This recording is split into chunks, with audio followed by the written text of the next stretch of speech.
Bonjour, je m'appelle Thomas Corrier, je suis le CEO, puisque ça ne s'appelle plus gérant, de la SARL TS Construct. Je vais vous présenter un peu l'entreprise. L'entreprise est spécifiquement une entreprise générale de construction, mais spécialisée en bois. Donc nous sommes des gens qui construisons des bâtiments en bois. Trois types de bois, le poteau-poutre de façon moindre, mais on a fait quelques belles réalisations connues, je dirais, en Belgique, c'est comme à Bruxelles, le Chalet Robinson. Et alors, au niveau ossature bois, ça fait depuis 1999 qu'on fait des ossatures bois.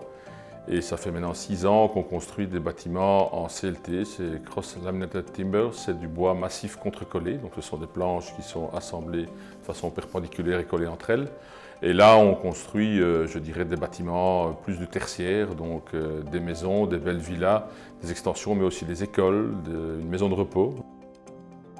Aujourd'hui, les grands défis de TS Construct, c'est les défis de tout le monde. La crise de Covid ne nous a pas aidés, les augmentations de prix sont un vrai problème dans notre secteur. On a eu des augmentations de plus de 70% sur nos produits de base. Je dirais le grand défi du secteur, c'est de trouver de la main-d'œuvre. Au niveau du bois, c'est plus facile qu'au niveau de la maçonnerie. On a aussi des maçons en interne. Retrouver un maçon aujourd'hui, ça devient une sinécure. C'est vraiment pas évident.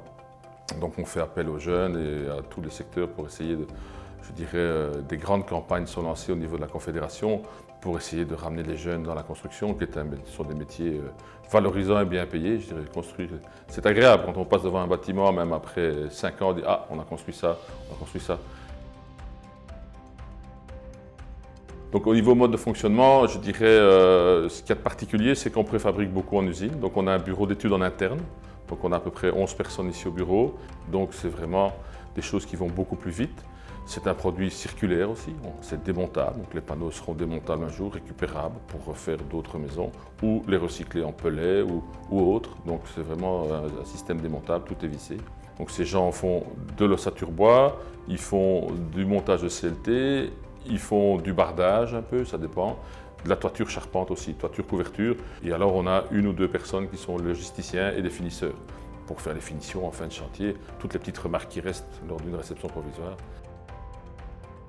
Notre clientèle principale, ce sont les architectes. Donc, on n'est pas promoteur, on ne vend pas des maisons clés sur porte comme certains grands noms ici en Belgique. On a aussi des marchés publics. Je dirais la plupart de nos marchés publics sont des marchés en design and build, c'est-à-dire qu'on crée une équipe avec architectes, ingénieurs, je dirais le groupement. On a là-dedans aussi parfois des associations momentanées. On est sur des gros projets, par exemple sur Bruxelles, on a gagné des concours pour faire 60 appartements. On est trop petit. Et là, on s'associe avec des grosses entreprises, classe 8, pour justement faire des beaux projets. Je dirais les ambitions futures, c'est de continuer à développer l'entreprise dans le secteur et de garder le know-how, surtout qu'on a, et de rester au top du know-how, parce qu'on est des précurseurs, je pense, au niveau du bois en Wallonie. On a eu une évolution au niveau de la main-d'œuvre aussi il y a quelques années avec le dumping social, qui a été réglé par la Confédération, tout ça est plus ou moins sur les rails aujourd'hui. Mais les prix des matériaux qui évoluent, les isolants, ça vient de la crise du pétrole pendant la crise Covid. Ça monte très rapidement, ça descend très lentement. Donc c'est vraiment un problème à ce niveau-là. Mais je pense que le problème le plus crucial à terme, c'est de garder une bonne équipe et d'avoir donné envie aux gens de venir travailler chez vous. C'est le gros problème de toutes les entreprises aujourd'hui, c'est de trouver de la main-d'œuvre.